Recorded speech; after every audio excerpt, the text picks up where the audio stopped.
کرا رہے ہیں مدینے میں آئے کسی آنکھ نہیں پھوٹی سب نے دیکھا مصطفیٰ کو یہ ہوا کیسے تو اب جواب ہے ان بدعقیدوں کو سنو مصطفیٰ کو کئی ہزار بشریت کی چادر لپیٹ کر رب نے دنیا میں بھیجا سبحان اللہ چلو دیکھیے کئی ہزار بشریت کی چادر اٹھا کر بھیجا تاکہ مصطفیٰ تمہیں سب دیکھ سکے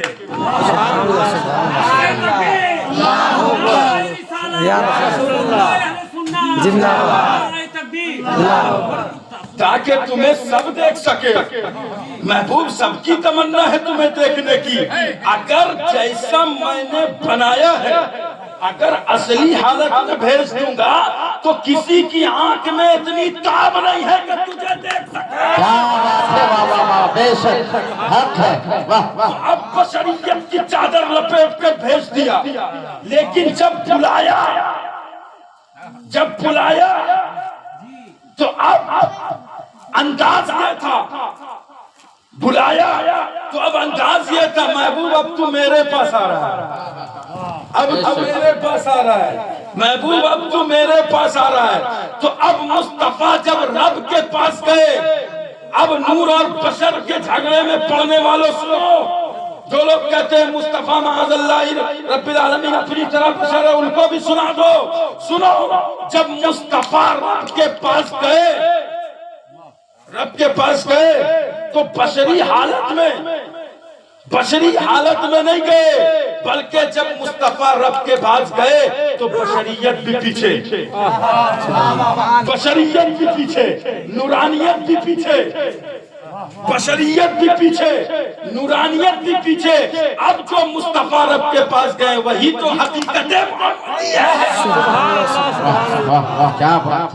وہ حقیقت محمدی ہے جس کے بارے میں مصطفیٰ خود کہتے ہیں لم یعرفنی حقیقت غیر ربی میری حقیقت کو میرے رب کے سوا کوئی نہیں جانا اب سوال ہوتا ہے اے ابو بکر آپ تو بڑے قریب رہے بچپن کے دوست تھے آپ نے بھی نہیں جانا اے عمر آپ بھی قریب تھے آپ نے بھی نہیں جانا اے عثمان آپ بھی قریب تھے آپ نے بھی نہیں جانا تو مصطفیٰ سے اگر پوچھو گے تو مصطفیٰ کا جواب ہوگا لم یعرفنی حقیقت غیر ربی رب کے سوا کسی نے نہیں جانا ہاں ابو بکر نے بھی نہیں جانا عمر نے بھی نہیں جانا عثمان نے بھی نہیں جانا پھر یہ حقیقت محمدی ہے کیا تو حقیقت محمدی یہی ہے کہ ڈائریکٹ رب کو مصطفیٰ آسانی سے دیکھ لیا سبحان اللہ یہ حقیقت محمدی ہے اور اس دنیا میں مصطفیٰ کے سوا جب تک دنیا قائم رہے گی مصطفیٰ کے سوا رب کو کسی نے نہیں دیکھا مرنے کے بعد جب قیامت قائم ہوگی جنت میں ہر سنی زیارت کرے گا ہر سنی دیکھے گا رب کو کیا بات ہے لیکن اس دنیا میں نہ کسی انبیاء نے دیکھا نہ اولیاء نے دیکھا نہ کسی صالحین نے دیکھا ہے تو میرے مصطفیٰ نے دیکھا سبحان اللہ یہ خاصیت محمدی ہے صرف میرے مصطفیٰ نے دیکھا ہے سن لیجئے تو اب قوت کی بات ہو رہی تھی قوت رفتار یار ایک ہے براق کی قوت بس اب ختم کر رہا ہوں بات قوت انبیاء قوت مصطفیٰ توجہ ہے نا آپ کی قوت مصطفیٰ قوت انبیاء قوت براق کچھ لوگوں نے کہا براق کی حدیث میں براق کی طاقت یہ بتائی گئی ہے فرمایا کہ جہاں تک نگاہ پہنچ جائے حد نگاہ براق کی طاقت حد نگاہ اب سنیے گا حد نگاہ براق کی طاقت جیسے ہی مصطفیٰ براق پر بیٹھے پہلے آسمان میں پہنچے پہلا آسمان بند دروازہ بند ناظم الباب لگے ہیں گیٹ کیپر لگے ہیں اب گیٹ کیپر جب لگے ہیں دروازہ نہیں کھلا ہے کیوں نہیں کھلا ہے بھائی گیٹ کیپر کیوں ہے قرآن میں آتا ہے تعرج الملائکۃ والروح ہر جگہ فرشتے ہیں آسمان میں اترتے چڑھتے رہتے ہیں کہیں پر بھی فرشتہ ایسا نہیں ہے روئے زمین پر کی فرشتہ ہر جگہ فرشتے رہتے ہیں آتے جاتے ہیں اب سوال ہوتا ہے یہ دروازہ کیوں بند ہے یہ دروازہ کیوں بند ہے تو مفتی احمد یار خان نعیمی نے پردہ اٹھایا فرمایا یہ گزرگاہ مصطفیٰ ہے یہ شاہی دروازہ ہے جب سے بنا ہے انتظار مصطفیٰ میں بند ہے جب سے بڑا ہے انتظار مصطفیٰ میں بند ہے، اور جب مصطفیٰ معراج میں گزر گئے اس کے بعد تا قیامت بند ہی رہے گا۔ اب دروازہ نہیں کھولا گیا ہے، کیوں؟ اس لیے کہ یہ گزرگاہ مصطفیٰ ہے، یہاں یہ شاہی دروازہ، یہاں گیٹ کیپر ہے، ناظم الباب ہے۔ کچھ گفتگو کے بعد آج پہلی بار دروازہ کھلا، آج پہلی بار دروازہ کھلا ہے۔ آخر وہ کون سا دروازہ ہے؟ تو جواب ملے گا، وہ کوئی عام دروازہ نہیں ہے، وہ دروازہ ہے جس سے مصطفیٰ گزرنے والے ہیں۔ ارے جس دروازے کے سے مصطفیٰ ایک بار گزرے، کسی کو اجازت نہیں ہوتی ہے اس دروازے سے دوبارہ گزرنے۔ لیکن سنو، گزرا ہے تو کون گزرا ہے؟ مصطفیٰ گزرے ہیں، لیکن صرف مصطفیٰ نہیں گزرے، مصطفیٰ کے نالین نہیں گزرے۔ جب طور پر گئے نا تو نالین نہیں تھا، نالین نہیں تھا۔ 40 روزے رکھوائے رب نے، 40 روزے رکھو۔ پھر ایک بار دے دیا توریت، ایک بار دے دیا، تختی میں لکھا ہوا توریت مل گیا۔ 40 روزے رکھوائے، طور پر بلوایا، چپل بھی پیر میں نہیں، نالین نہیں۔ لیکن مصطفیٰ تیری عظمت پر قربان کہ جب رب نے تجھے بلوایا ہے تو آج اس شاہی دروازے پر تو بھی جا رہا ہے، تیرا نالین بھی جا رہا ہے۔ تم مصطفیٰ کے نالین کی خاک کے مقابلے میں نہیں ہو، مصطفیٰ کی طرح کیسے ہو سکتے ہو؟ شرم نہیں آتی؟ سمجھ رہے ہیں؟ اب جو بات میں کر رہا تھا وہ سن لیجئے۔ قوت براق، قوت رفتار، قوت انبیاء۔ یار مجھ کو ایک بات سمجھ میں نہیں آتی، مسجد اقصیٰ میں سارے لوگ امامت کر رہے ہیں، سمجھ رہے ہیں نا؟ سارے لوگ مصطفیٰ کے پیچھے نماز پڑھ رہے ہیں۔ امامت کون کر رہا ہے؟ زور سے بولیے، کون امامت کر رہے ہیں؟ مصطفیٰ امامت کر رہے ہیں۔ اب سوال یہ ہے یار مصطفیٰ براق پر امامت ہو گئی مصطفیٰ کی، اچھا وہ نماز کون سی نماز تھی؟ معلوم ہے؟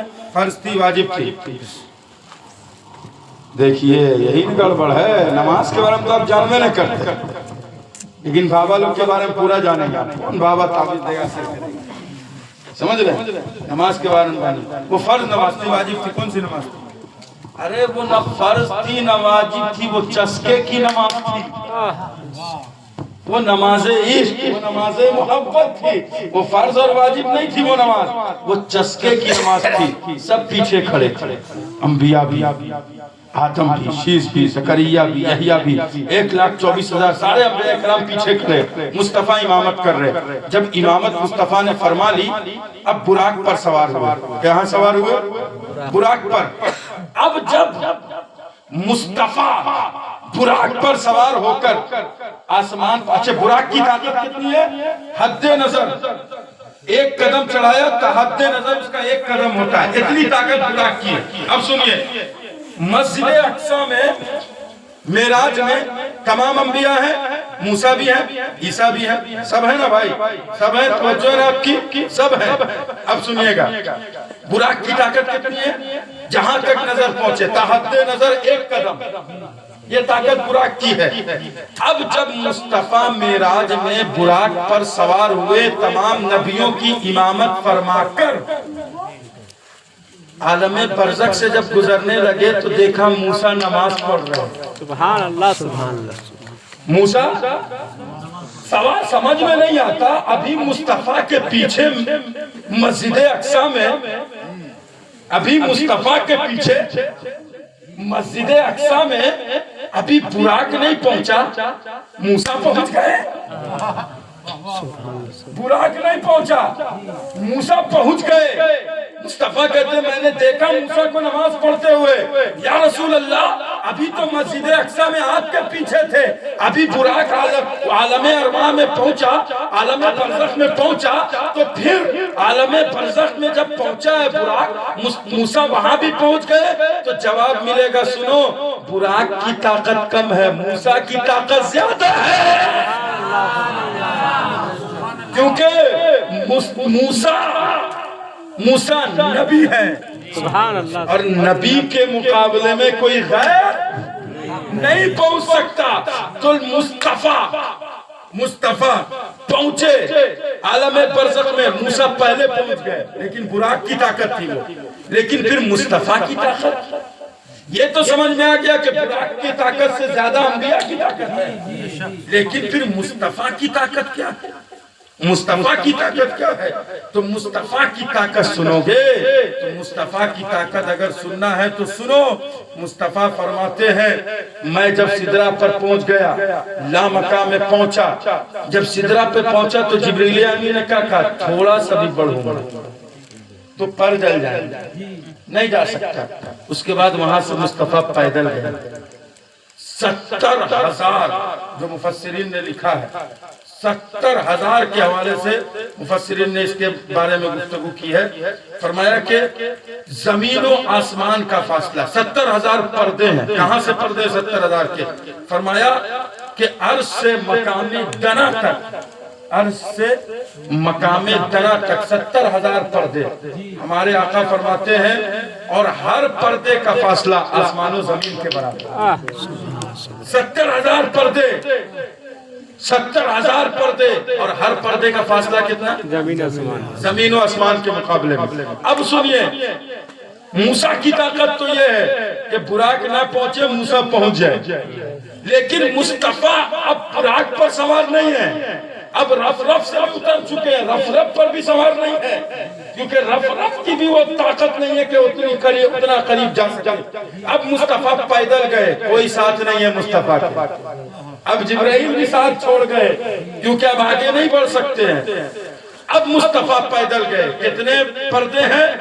70,000 پردے، اور ہر پردے کا فاصلہ کتنا؟ زمین و آسمان کا۔ یار مصطفیٰ کی طاقت دیکھو نا، زمین و آسمان اتنے، 70,000 پردے ہیں، مصطفیٰ ایک آن میں گئے اور ایک آن میں آ گئے۔ اسی لیے تو اعلیٰ حضرت نے کہہ دیا عرش کی عقل دنگ ہے، چرخ پہ آسمان ہے، جانے مراد اب ادھر ہائے تیرا مقام ہے، عرش فرش پہ تازہ چھیڑ چھاڑ، عرش فرش پہ تازہ چھیڑ چھاڑ، عرش فرش پہ طرفہ دھوم دھام، کان جدھر لگائیے سبحان اللہ سبحان اللہ۔ یہ مصطفیٰ کی طاقت ہوئی۔ اسی لیے میں اتنی گفتگو کر گیا کہ تمہیں یہ پتہ چل جائے کہ مصطفیٰ کا پاور کیا ہے۔ پھر اگر کوئی کہے گا مصطفیٰ میری طرح تو کیا بولو گے؟ تم جھوٹے ہو، کذاب ہو۔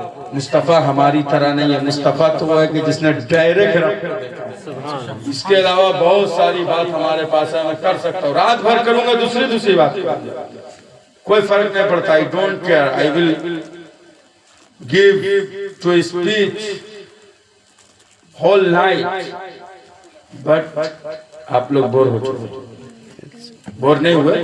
عشق کا مدینہ سینہ بن گیا۔ میں جانتا ہوں، میں سمجھتا ہوں آپ کے تیور، لیکن سمجھ لیجئے جناب عبدالقیوم صاحب کتنے خوش نصیب ہیں کہ جنہوں نے علماء کرام کا انتخاب کیا، اور کتنی بابرکت شخصیات لوگ یہاں بیٹھی ہیں ساری۔ الحمدللہ اقبال دانش صاحب، سوچئے اتفاق اور حسن اتفاق دیکھئے شبیر بھائی، کہ یہ کہہ رہے تھے اکثر بیزی رہتے ہیں، ابھی تو اور بیزی والا مہینہ، ہم لوگ سب بیزی ہیں ابھی گردہ اڑا کے، یہ نہ سمجھے کہ ہم سوشل میڈیا پہ پوسٹر نہیں ڈال رہے، بیزی نہیں، مسلسل بیزی ہے الحمدللہ، سمجھ رہے ہیں؟ اور ہم لوگ کو بیزی رہنے کا حق ہے، اگر ہم لوگ نہیں رہیں گے تو پھر کون رہے گا؟ بتائیے نا، اگر ہم لوگ بیزی نہیں رہے تو پھر کون رہے گا؟ اگر پڑھا لکھا آدمی، آج نہ ماحول بدلا ہے، ورنہ پہلے اسٹیج پر مفتی اعظم ہند آتے تھے، مجاہد ملت آتے تھے، حافظ ملت آتے تھے، سید کفیل دانا پوری علیہ رحمہ آتے تھے، سید طلحہ برق رضوی صاحب قبلہ آیا کرتے تھے، سرکار پٹنہ کی شخصیت آتی تھی، امام ملت کے جو خاندان والے وہ لوگ آیا کرتے تھے، امجد شریف کی خانقاہ اور رجب شریف کی اور سب کیا ابا و اجداد آتے تھے، سب اپنے وقت کے علم کے کوئے۔ لیکن ابھی کہا ہو گیا اسٹیج کا ماحول خراب ہوا۔ لیکن میں مبارکباد پیش کرتا ہوں جناب عبدالقیوم صاحب کو، جنہوں نے بڑی عقیدت و محبت کے ساتھ اپنے والد کے 40ویں کے لیے برسی، مطلب ہر سال جو یہ محفل سجاتے ہیں،